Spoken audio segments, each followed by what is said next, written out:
we need to pay for. And therefore it has to be a manual process until such time as we can justify spending that level of money, and so on and so forth. So when I do reading around it, YouTube videos, everything around HubSpot, it's a phenomenal system. It's just understanding what to adopt at the right point in the journey and the size of business that you are. This is such a great point. So I call it the art of the possible. And I particularly, because I'm a total HubSpot nerd, I stay up to date with everything on a weekly basis. And honest to God, if you were in HubSpot 6 months ago, you wouldn't recognize it today, right? It's changing that fast. It's become a thing. The fact that HubSpot is changing as fast as it is a thing now people talk about. But with Leanne, if I can refer over to Louise and Leanne particularly, you guys, I think, have a brilliant approach to this. And perhaps you could talk to user adoption as well. But these guys, this business has only adopted the bits of HubSpot that it needed to adopt. So that would be my recommendation, right? Because I know how mind-blowing it is, how the scale of it, and particularly if you're new to marketing operations, revenue operations, it does so many things that you'll never, ever, ever even need, that it can just distract you. And like you said about the cost there, Mark, by the time you get up to enterprise level, it's thousands and thousands of pounds a month. Whereas Louise and Leanne have very much started with sales, the sales hub, and are only now getting into the marketing side of things. And this is like a couple of years down the line, Louise, that you're starting to pick up Marketing Hub. Yeah, it is. Yeah. So how is that?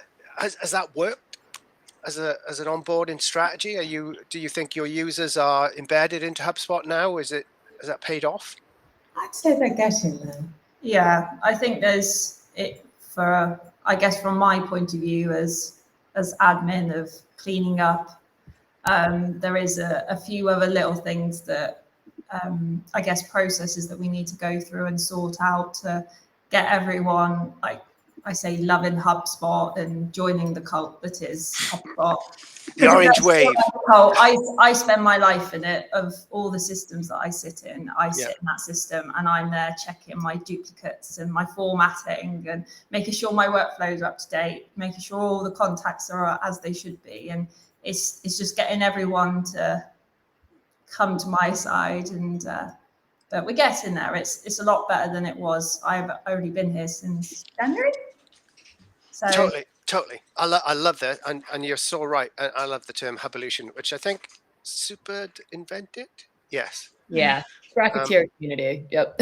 It's Sprocketeer community, 100%. So we've got you, Leanne.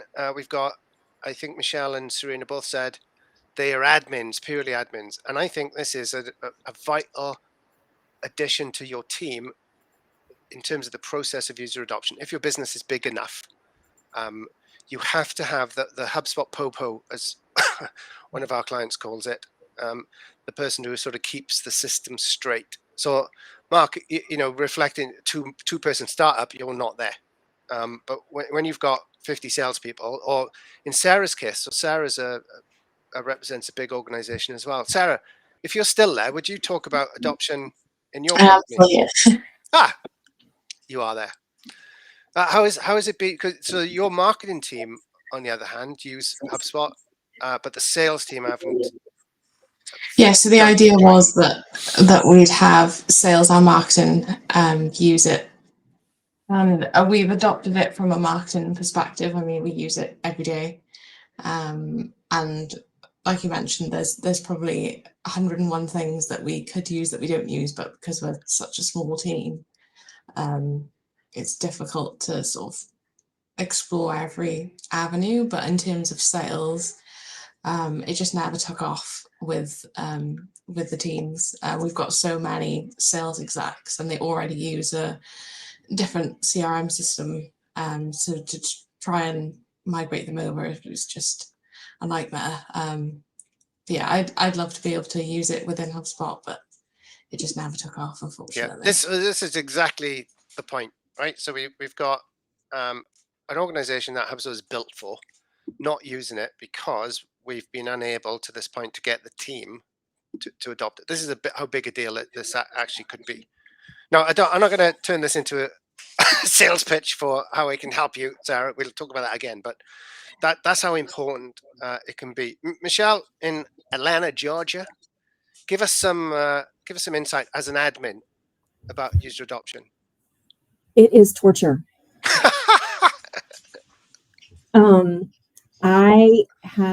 I experienced, so one of the reasons I joined this today was to learn some tricks. I've been an admin first starting in Salesforce like 5 years ago, and we just transferred to HubSpot, or transition rather. But even, it didn't matter which platform. The mindset where I work is the very old school. Well, yeah, but my Steno pad works and I have an Excel spreadsheet. And I'm like, oh my God, but there's an easy button. Like literally you put in one piece of data and the platform does everything for you. They're like, no. Okay. I love it. So I'm still working on it.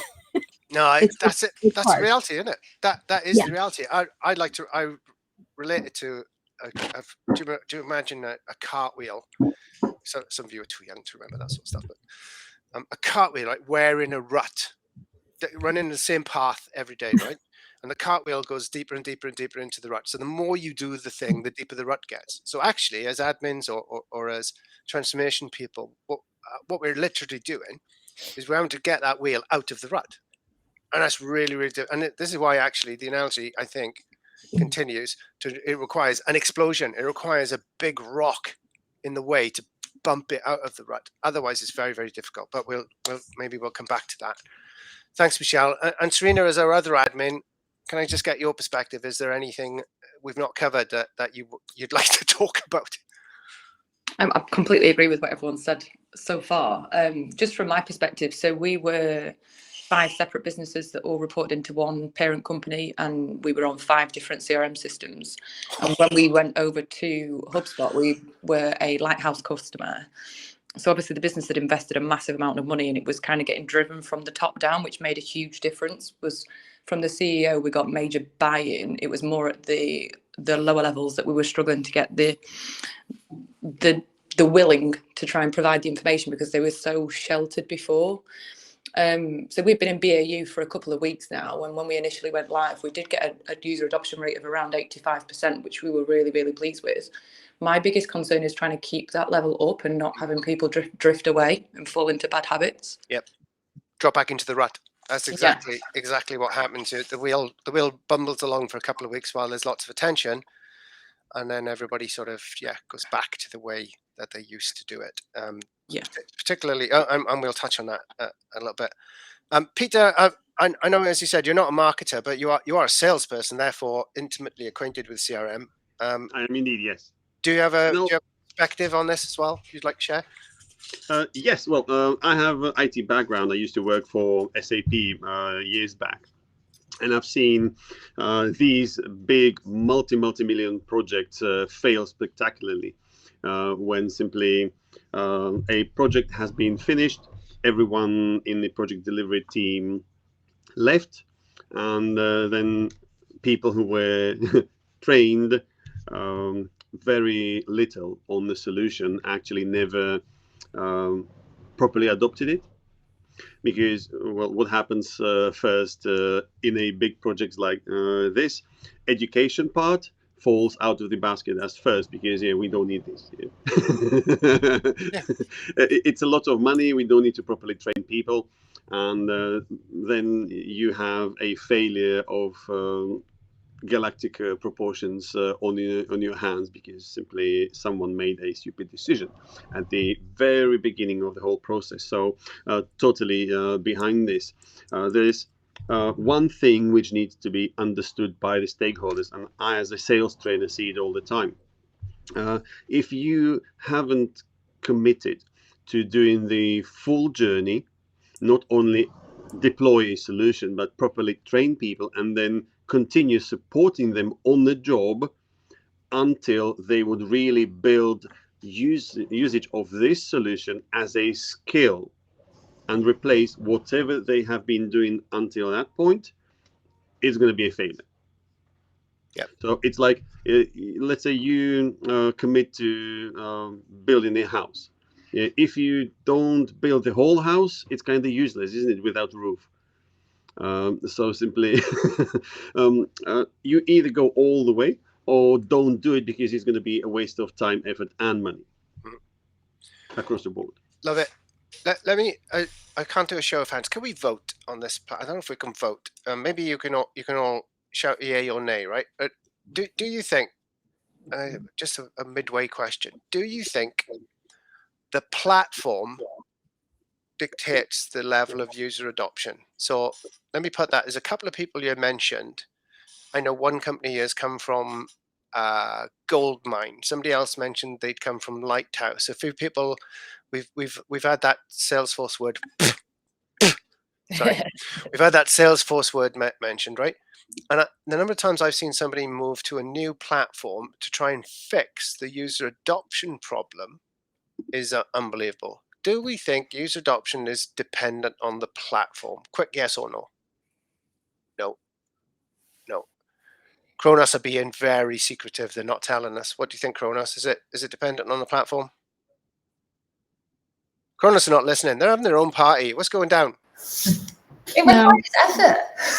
It requires effort. It requires effort to go to the mute button. Ah, I got you. It's what Aaron Newcomb wants. I thought you meant user adoption requires effort. I thought you'd be very fun. That also. Yes. So you yay or nay? It's dependent on platform.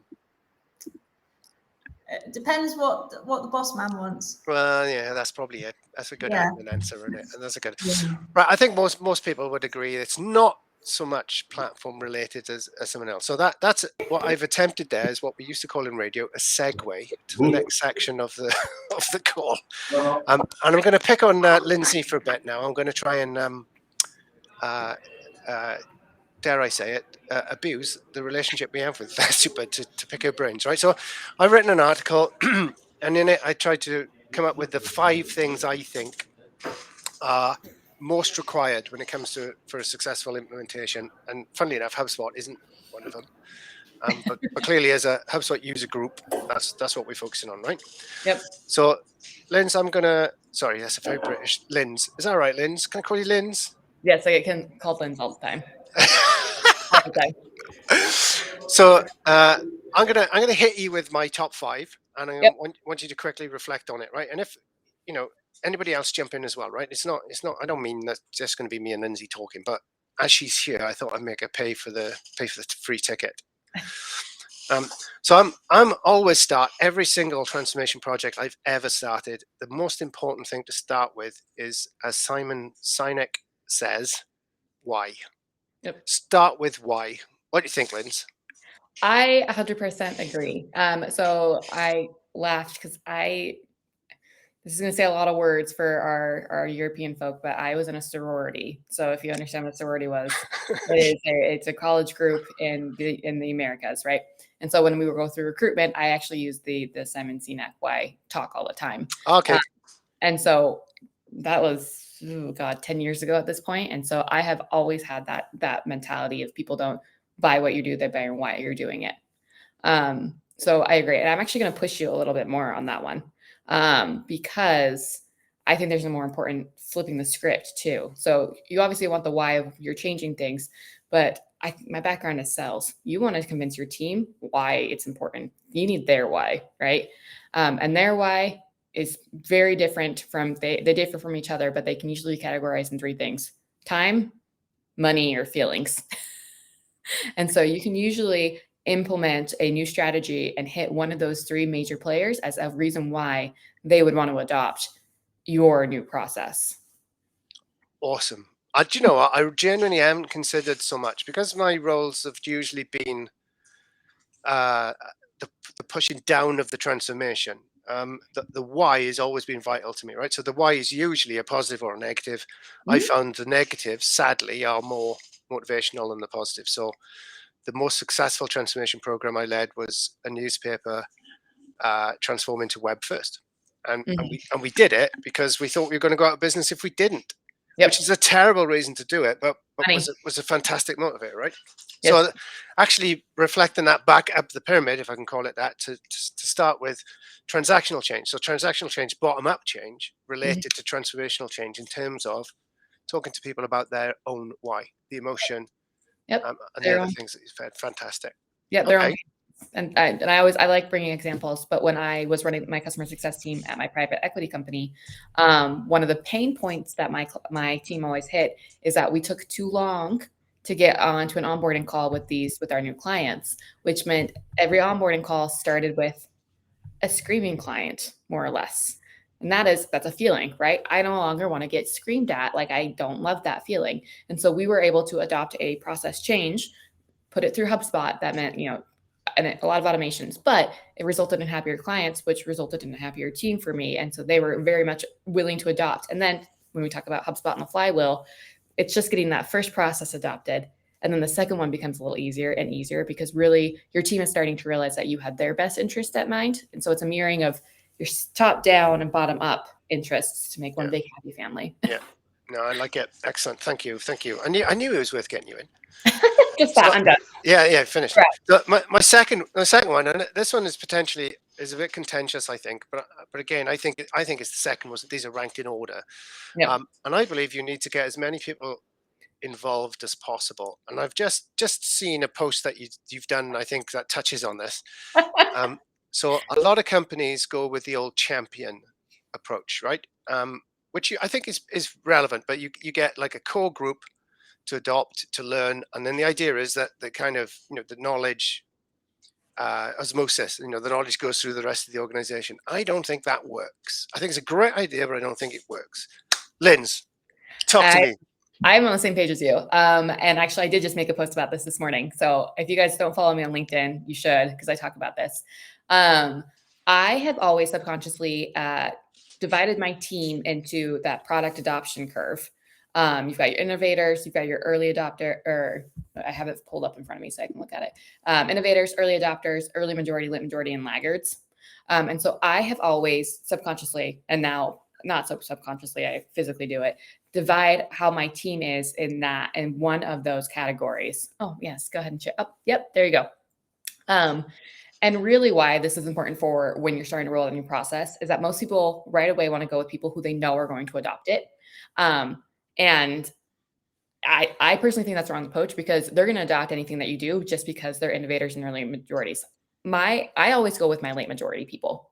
And late majority doesn't mean that it has nothing to do with their performance or anything. So this is not like a knock on, because I've had people who are laggards be great performers. But the nice thing about the late majority people is that they will find gaps in your training. They will find gaps in the process, and they will be very loud about it. And so when you start with your late majority, they are going to make the process better, adopt it quicker because they're first people you're rolling it out to, and then can easily push it both ways forward. So they're making we say the CRM is your product, not a process. They're making your product better because of just the type of personality and adoption personality that they have. Fantastic. I think it's a great model. You can use the same model when it comes to business growth because the product life cycle, similar to the user adoption bell curve, as we've just seen, you see the tipping point. I think Sinek talked about the tipping point as well. Typically around 12.5% market share when you tip from that early adopter into the early majority. Mm-hmm. It might be 17.5%. I'm not sure. I think between say 15% market share, you move. But it's the late majority that provides all the profit. It's the late majority that provides the momentum. The late majority that, at that point, your product is mainstream. As Boston Lot would say, it's the cash cow. It's maximum return for minimum investment. Okay, now this one, I know you're just going to eat this up because I actually put Hublution in the article as an example. But number 3. This has never failed me when I've managed to do it. And I think it's been one of the reasons for failure when it has failed. You need to create a movement around your change. If people feel like they're part of a thing, it's far more likely to succeed than when they feel like they're outside of the thing. And I guess that sort of relates to the involve as many people as you can as well. So the mistake in having champions or an elite in your business with all the fancy tools can really bite you on the arse. So creating a movement, that's a very British thing to say. Creating a movement is really important. Well, and so I'm laughing about the whole biting and the elite and all of that, but I have brand teams of 18 to 20 to 21-year-olds, and they will call you out on your shit quicker than any person I have ever met when you do this kind of things. When you pick an elite, because they'll instantly come to me like, you have a favorite, and it's like, I don't have a favorite. Unfortunately, this person is just like someone that I like know is an innovator, right? When you talk about the adoption, he's an innovator. I can just give him stuff, and so you really do have to be careful, because that's the easiest way to segment your team. And almost, I hate to call it like a high school, right? Create cliques. But the moment you create cliques, that's when you've lost any chance to really implement. And then you start having to bring the sword down on your teams about like, okay, I'm forcing you to do this, because if you don't do it, like there's like consequences of PIP, all of that kind of stuff. And that is like a place you never want to be with your team. So the movement I love, like I have successfully done it twice in my career as well. And I have created my own like evangelists and advocates that will follow me no matter where I go. If I were to reach out to previous team members and be like, I have a job opening. In fact, I had all of them apply for my open roles right now. Yeah, brilliant. But that's because you're creating faith, you're creating trust, you're creating that you have their best interests in mind, and that you're going to do everything in your power to make their lives easier, which, and again, time, feelings, money, will probably mostly result in more money in their pocket. I've always been I've always had quota-driven teams. So they've always know if I'm doing stuff, it's because the ultimate goal is to get more money in their pocket. Well, nobody comes to work because they love it. True. They may come to work and love it, which is awesome. Yes. But not solely because they love it. We come for some of those other benefits as well. Yeah, money, to get food, all of that. Basic human survival needs. Beautiful. Okay. So this one always tight. So number 4, we're almost there, guys. If you can put up with it a little bit longer. Number 4 out of 5. I always kind of argue that it should be number 1. Argue with myself that it should be number 1, and then put it back down to number 4. But I'm a firm believer in a couple of sayings that there are no bad teams, only bad leaders, right? And everything that goes wrong in your business is a leadership problem. It's not my boy says it. He says to me, that's a you problem, not a me problem. Right? So as the leader of the organization, if someone is up the stuff, so number 4 is lead the change, right? And I'm going to read it because I think I put it quite well. Do not abdicate responsibility for the change program to somebody else. Delegation is fine, but you have to delegate the authority to make changes. You don't delegate the responsibility for the change. So I know a CRM is going to fail when the sales leader doesn't have anything to do with the CRM system. And you'd be surprised how often it happens. Not in this room that I'm aware of anyway, but some of our companies that the CRM is seen as something that the salespeople will use, like a pen or a laptop. We'll get them a CRM. Which is crazy. That to me is such a indicator of not a great sales leader, because the nice thing about a CRM is the ability, and we talk about data all the time, the ability to see all that data really quickly and being able to dig into problems very early on into a sales stage or into a rep issue. Like that's something that a CRM can provide. I call it sweeping under the rug, like, right, okay, this particular rep is always at 150%. So I'm not going to pay attention to anything that they do because they always hit their sales metrics. Great. Okay. But if you actually start looking at their data, they could probably be 250% to quota. Yeah. But because you are wasting all these opportunities, because they're just not taking care of them. So I love this point. Growing up, our family phrase is always lead from the front, right? Servant leaderships. And really it's because your team is a bunch of toddlers. They're going, not really, but in the way that toddlers act, they're always watching what you're doing. They're always watching what you're doing, and they will replicate everything that you are doing. Like you may think that something that you're doing is going unseen, but no, one of your team members will pick up on it and they will start replicating exactly what you're doing. So if you aren't using a CRM, your team is going to follow suit and say, oh, but Lyndsay's not doing it, so why should I? And then you have a lot to answer for because your entire team is no longer adopting because you refuse to do it. So yes, this should be number 1 for me, just FYI. People don't buy what you do, what is the phrase that Simon says? They buy why you do it, not what you do. Yeah. So they don't buy what you do, they buy why you do it. So yeah, this one's a big one to me. Yeah. Now you know my leadership style. I treat my team like toddlers. And just well, you know, I've had major argument with an Australian I've said it. It was an Australian, although he is English. He's not on this call, fortunately. About something along these lines, and he reckoned that the way you built a great business was by employing brilliant people. Yeah, I wouldn't say no, Yeah. but the reality is you're not going to employ every single person in your business at a level of brilliant.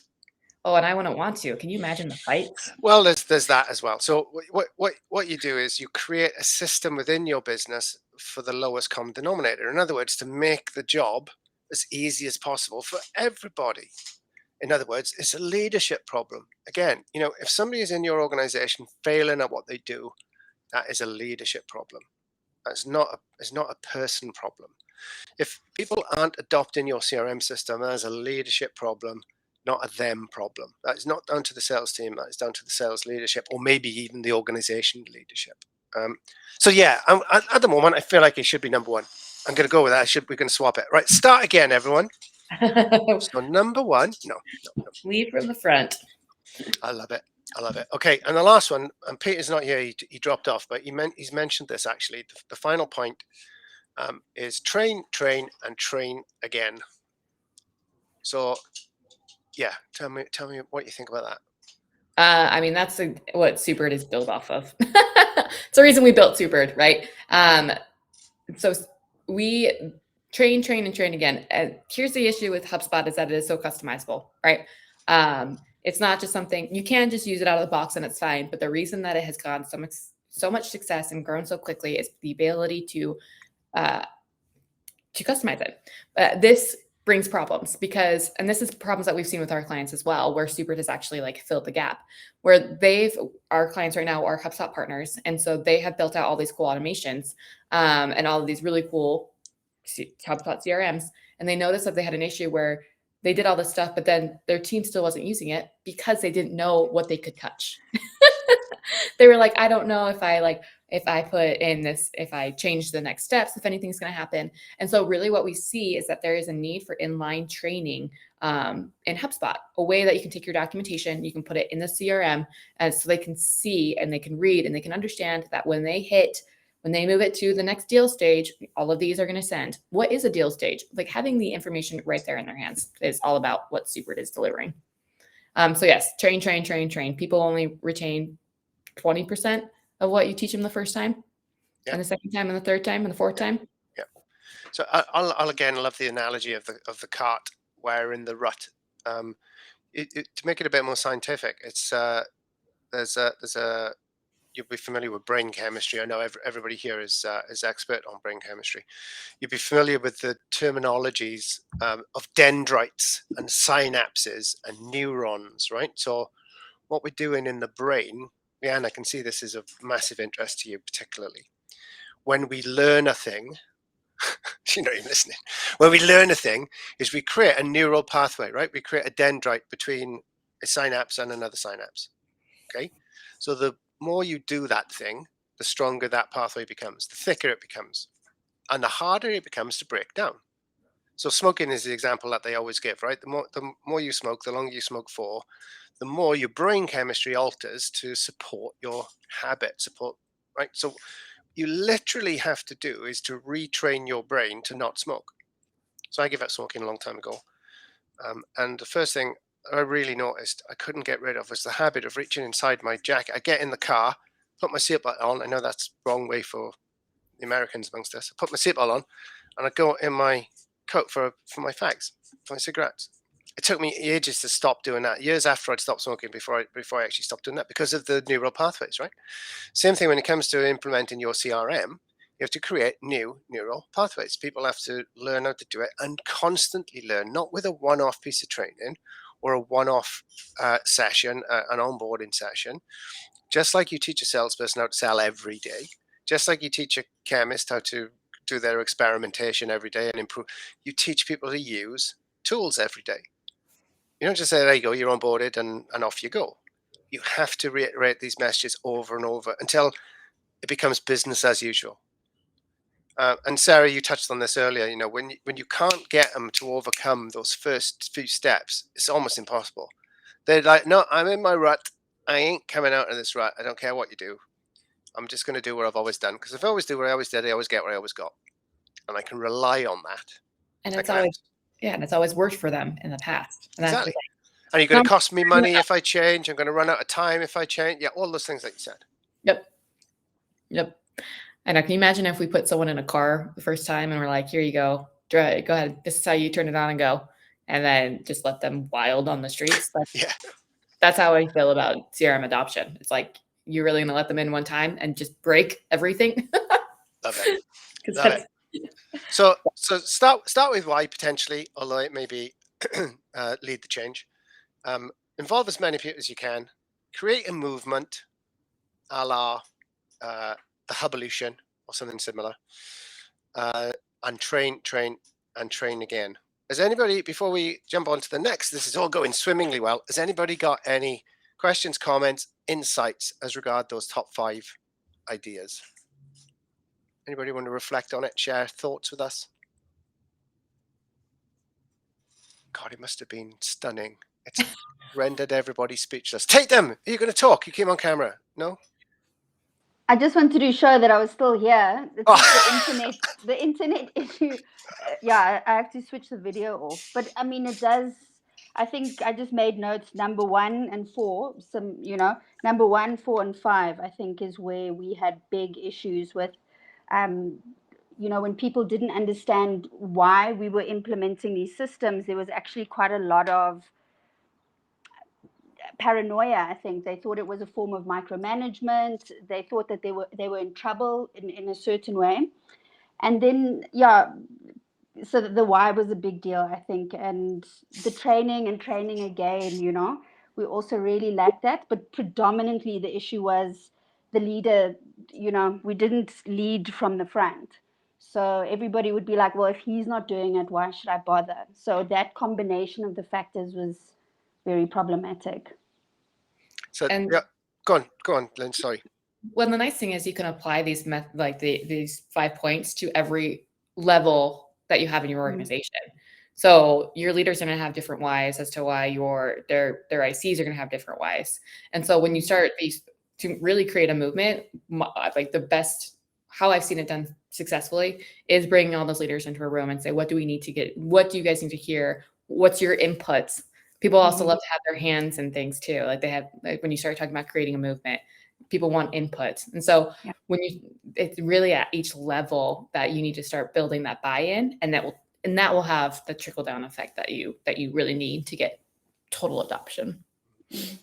I sometimes think, and this is very brutal, but I sometimes think you won't actually change an organization until you change everyone in the organization. I genuinely think it's that rare to go from one extreme to another. I'm not talking about necessarily a CRM project, which is not quite the same thing. But to actually deliver transformational change within the organization is so difficult, just for all the reasons that we've talked about. Yeah, I agree. I mean, I've been in startups my entire career, and the most deadly phrase you can hear is, well, this is how we've always done it. Oh, yeah.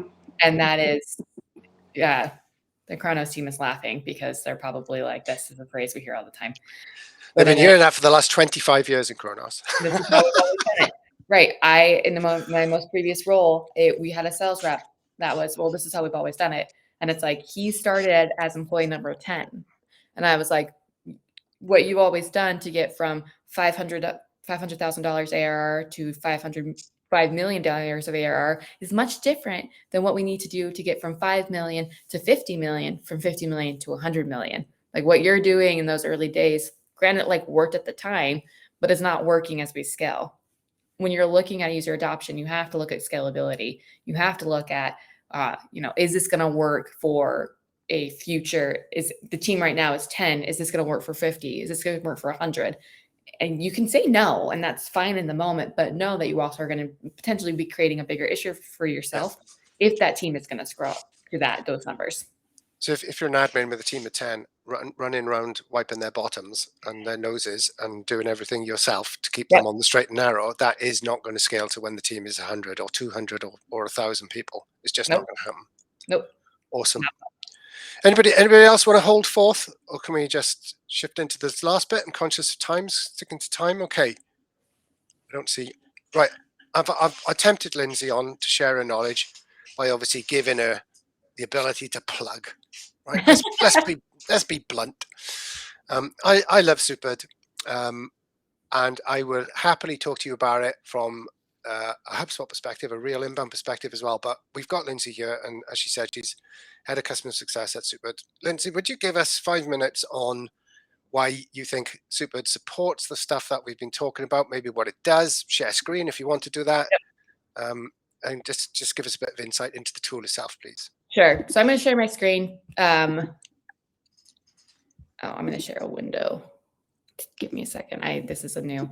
So essentially, can you guys? Oh, perfect. So the best thing, this Superd hits point number 5, and that is train, train, train, train. Okay. Superd has the ability to embed all of your process documentation. Wow, I'm like going straight into pitch. Oh God, this hurts me.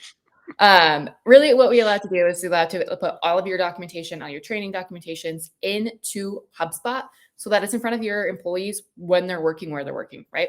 And we do this in a couple different ways. So as you can see on our fun little screen here, there's things that are not part of HubSpot natively. First, you probably notice all of these bolts, okay? You've noticed the Chrome extension on the right-hand side, and you'll notice that there's actually data validation that's going on the top of the object. So when we look in the back end, potentially all you're going to do is be creating a ton of content for all of your employees. When I say content, I mean literally anything, right? When we're creating these out, you can embed Loom videos, you can embed Lucid charts, you can embed iframes, you can do just text, you can have a Giphy in there apparently. Okay.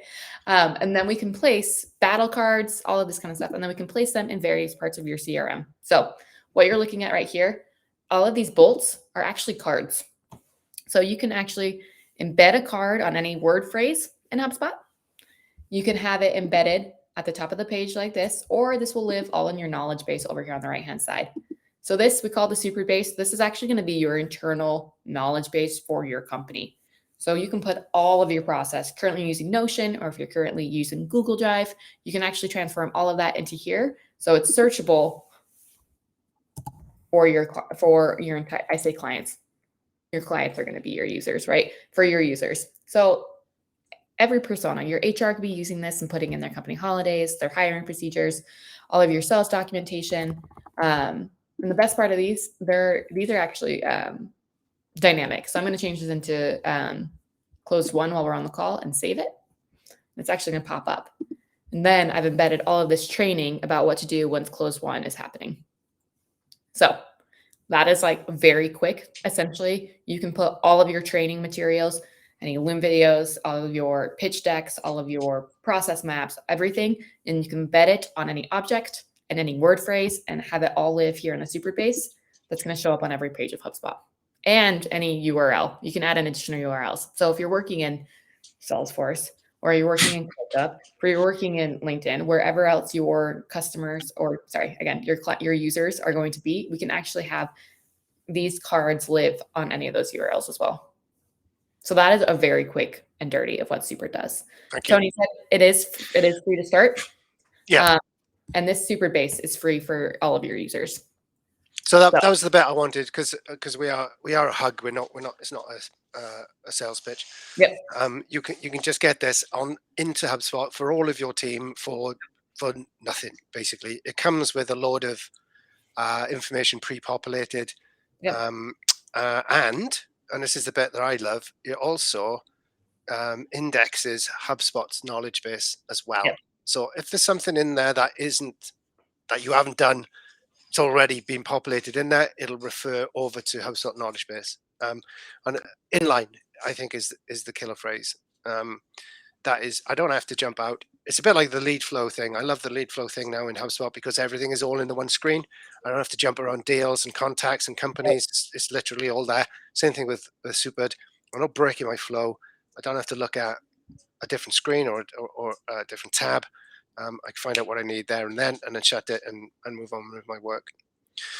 So we've thanks, Lindsay, and it's not expensive anyway. If you even have to start to pay, you want to pay for the seats. They're like $8, I think, to $20 or something like that. So it's not HubSpot money. You know, it's quite reasonable.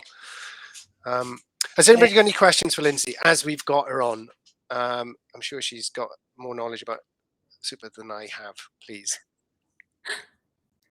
Louise, you guys. Sorry, was there a question? I interrupted. Yeah, I would say if Mark mentioned like the higher levels, so not to like compete against HubSpot, but playbooks is a big thing at that enterprise level and that professional level that we can actually help replicate with our knowledge base. Yes, Mark, is something you should consider for your platform. Actually, I think it could be built. It could even be white labeled. It can be white labeled, which is super special. Yeah, we were actually one of the things you met. I use Notion for everything currently. Yeah. So yeah, we've got a few different things. There's just not enough room in my head to remember everything, so I just put it all down on, relevant information. So I'll be interested to learn a bit more around that, because one of the main reasons, even though I set these things up myself, that I end up not using them properly is that I have to use multiple. I have to go into my Outlook, then I've got to come back into HubSpot, then I've got to go into Notion to find something. And yeah, so that ability just to have everything in one location is super attractive. Yeah. Well, go download it. Like I said, it's free. You can start building out the cards that have all the content in them. And then all you need to do is download the Chrome extension and it'll be available for you. Cool. Leanne, you're using it. Sorry, Mark, go on. Go for it. Yeah, Kronos is using it. Is there a Safari extension as well? Fortunately, no Safari. Chrome and Microsoft Edge. Cool. Safari, you can't do extensions or anything with Safari. No. Apple locks it down. All right. Louisa is laughing. Or is that Leanne? Leanne's laughing. Yeah, Leanne, have you got some? Can you share? You use Super? Do you guys use it? Yeah, we I spent all my time. Once more with feeling, Leanne. It's just like, yeah, it's there. Yeah, right.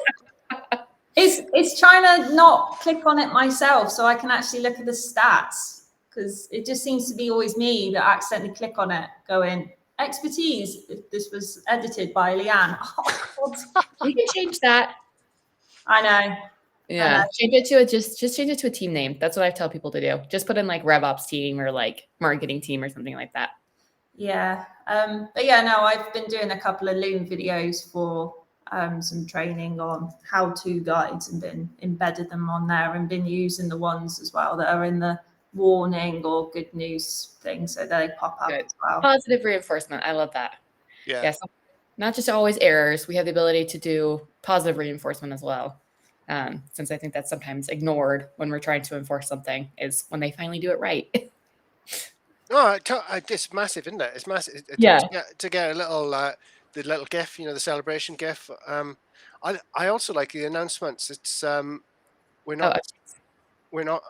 haven't really touched on all of the. But you can send messages through HubSpot. You can whack people across the chops for doing things. It's fantastic. I think. As an adoption tool, and so obviously why I asked Lyndsay to be on this one specifically, I'm thinking of making it a requirement or building it into our onboardings as real inbound, just so people don't have to make the choice. They just have it, which obviously be good for Matt and, and Steve, but because it's that good. Michelle and Serena, I don't want to put you guys on the spot. Have you used it? Do you know what we're talking about when we say Supered? I say Michelle follows me on LinkedIn. I recognize your name. I wouldn't call follow. I kind of stalk you now. Just because you do have I like your energy. I like your attitude, and you have really good insights, and your humor is. This is all about me. This hike is about me, Michelle. We don't care about anyone to me. No, I only really, honestly, just learned about it, and I can't remember how I learned about it. It might have been on LinkedIn. It might have been in something I was doing, and I was like, what is this? So I've really only just learned about Supered. Yeah, we just a little background for this call. We officially launched in March. So we are still very, very new. But it's been really fun because this is a true product need. or need for all of our customers. So it's been a really fun journey for us because we're still in that very quick and agile stage of a company. We're not cut down by red tape at this point. Sure, we will be soon, but not yet. So we were able to move quickly and break things.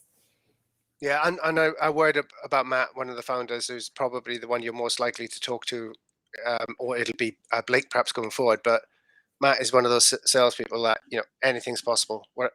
He's got to sort of make this work for you, as he did for us. They are a very agile company.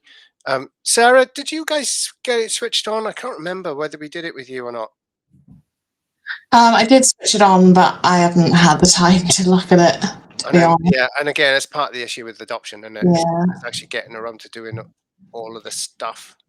Yeah, so I will always very much push making the content first, because documentation is going to be like the biggest hill that everyone gets stuck on. Yeah. Because it's easier to jump on a call for 30 minutes, but as you start jumping on calls and you have 10 people, and that all of a sudden is, 5 hours that you could have spent just building and replicating it up. So I'm terrible at creating content, I will say. Like, that is the biggest hill. Some people love it, and it's a very small majority of people that love it. No, I agree, and that's a good insight as well. So when you show people an instance and it hasn't got any content in it, it doesn't make a hell of a lot of sense either. So that's a very good shout, very good point. Okay, yeah. We're 1 minute over. Speak now or forever hold your peace. If you've got a question or you want to make a point. Sorry, Serena, I didn't get time to get you in there, but feel free to connect with Lyndsay on LinkedIn, or me on LinkedIn for that matter. I'd be delighted to hear from you. And please keep an eye out for the next Hug, South Wales Hug. As you can see, you don't have to be in South Wales, and you don't have to be a HubSpot user even, although obviously it helps. We aim to do one every couple of weeks, certainly one a month, and it'll always be on a topic like this. It'll be adoption, or it'll be RevOps, or it'll be automation, or something.